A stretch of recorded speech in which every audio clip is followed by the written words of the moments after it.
31,2 miliar untuk ketahanan pangan, tapi hasilnya diduga tidak tampak. Program Kebun Desa di Kepulauan Sula digagas sebagai upaya membangun ketahanan pangan lokal. Dengan alokasi anggaran sebesar 100 juta rupiah per desa per tahun, dan total 78 desa yang menjadi penerima, jumlah anggaran selama 4 tahun terakhir mencapai 31,2 miliar. Namun yang menarik perhatian publik bukan keberhasilan program ini, melainkan dugaan kegagalan total dalam implementasi. Dari penelusuran awal berbagai pihak, termasuk pemantauan lapangan, ditemukan bahwa tidak ada satupun kebun desa yang berhasil menunjukkan hasil nyata dan berkelanjutan. Jika benar demikian, maka muncul pertanyaan mendasar. Apakah dana itu benar-benar sampai ke masyarakat dan digunakan sebagaimana mestinya? Ataukah ada dugaan penyimpangan dalam pelaksanaan? Yang pasti, fakta bahwa semua desa menunjukkan hasil serupa, yaitu minim atau tidak ada kebun produktif, membuka kemungkinan bahwa permasalahan ini bukan bersifat insidental, melainkan sistemik. Administrasi diduga rapi, lapangan diduga berbeda, ada apa? Salah satu temuan yang menimbulkan keprihatinan adalah perbedaan mencolok antara laporan administratif dan kondisi faktual di lapangan. Laporan pertanggungjawaban, LPJ, dari desa-desa penerima anggaran diduga tersusun dengan rapi.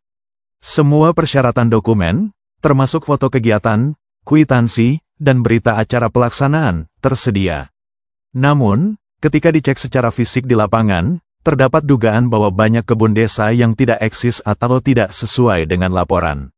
Warga desa pun, dalam beberapa pengakuan, menyatakan tidak pernah menerima bibit, pupuk, atau pelatihan sebagaimana disebutkan dalam dokumen.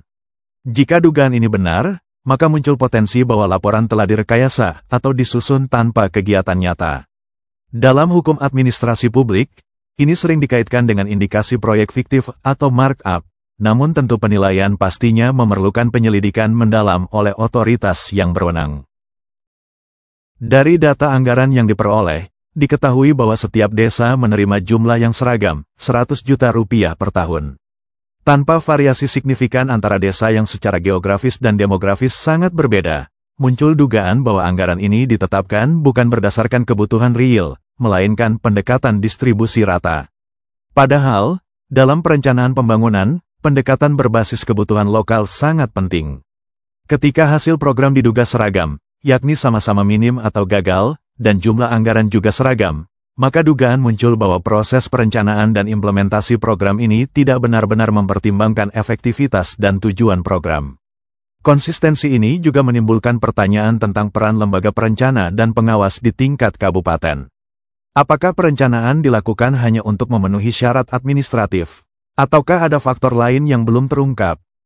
Beberapa kalangan mungkin akan cepat menyimpulkan bahwa ini semata-mata kesalahan para kepala desa atau perangkat lokal. Namun, jika kita lihat skala dan pola yang terjadi, dugaan mengarah ke sesuatu yang lebih kompleks. Untuk program seperti ini bisa berjalan selama 4 tahun tanpa hasil nyata, dibutuhkan lebih dari sekadar kelalaian 1-2 individu. Dugaan mulai mengarah ke kemungkinan adanya koordinasi atau setidaknya pembiaran di tingkat yang lebih tinggi, baik dari pihak dinas teknis, keuangan daerah, bahkan mungkin otoritas pengawasan internal. Dugaan ini tidak serta-merta menyatakan semua pihak bersalah, namun perlu ditelusuri secara transparan siapa yang berperan dalam menyetujui laporan, mencairkan anggaran, dan menyetujui pelaporan tahunan. Dengan skema anggaran besar dan waktu yang panjang, pengawasan yang minim justru semakin memperkuat dugaan adanya pembiaran sistemik. Kenapa KPK perlu turun? Karena ini dugaan korupsi sistemik dengan dampak sosial nyata.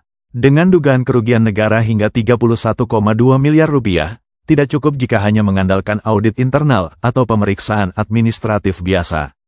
Kasus ini memerlukan intervensi lembaga penegakan hukum yang independen, seperti Komisi Pemberantasan Korupsi, KPK. Mengapa? Karena ada beberapa indikator serius. Dugaan pola korupsi sistemik yang tidak hanya melibatkan aktor lokal. Dugaan bahwa laporan fiktif dibiarkan lolos selama 4 tahun. Dugaan bahwa dana publik dalam jumlah besar telah keluar tanpa hasil nyata. Lebih dari itu, kasus ini juga berdampak pada masyarakat.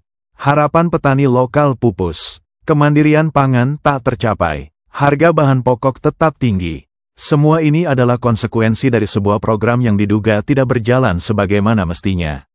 Dengan kapasitas investigasi, kewenangan penyadapan, dan jaringan antar lembaga yang dimiliki, KPK menjadi satu-satunya harapan untuk membuka fakta secara terang dan memastikan bahwa jika memang ada penyimpangan, maka mereka yang bertanggung jawab bisa diproses secara adil dan terbuka. Kesimpulan dan rekomendasi dari tim analisis TMG kepada Kapolres dan Kejaksaan Negeri Kepulauan Sula.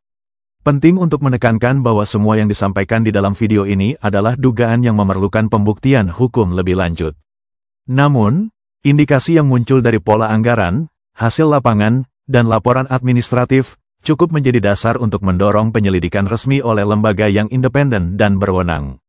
Kepulauan Sula bukan hanya membutuhkan jawaban, mereka butuh keadilan, transparansi, dan jaminan bahwa dana publik benar-benar digunakan untuk kepentingan rakyat. Mari kita jadikan kasus ini sebagai pengingat bahwa transparansi bukan pilihan, melainkan kewajiban. Bagi rakyat Kepulauan Sula dan Indonesia secara luas, kami akan terus menyuarakan, menelisik, dan menjaga agar suara publik tak pernah padam. Terima kasih atas perhatian Anda. Sampai jumpa di video analisis TMG berikutnya, dengan semangat keadilan yang terus menyala.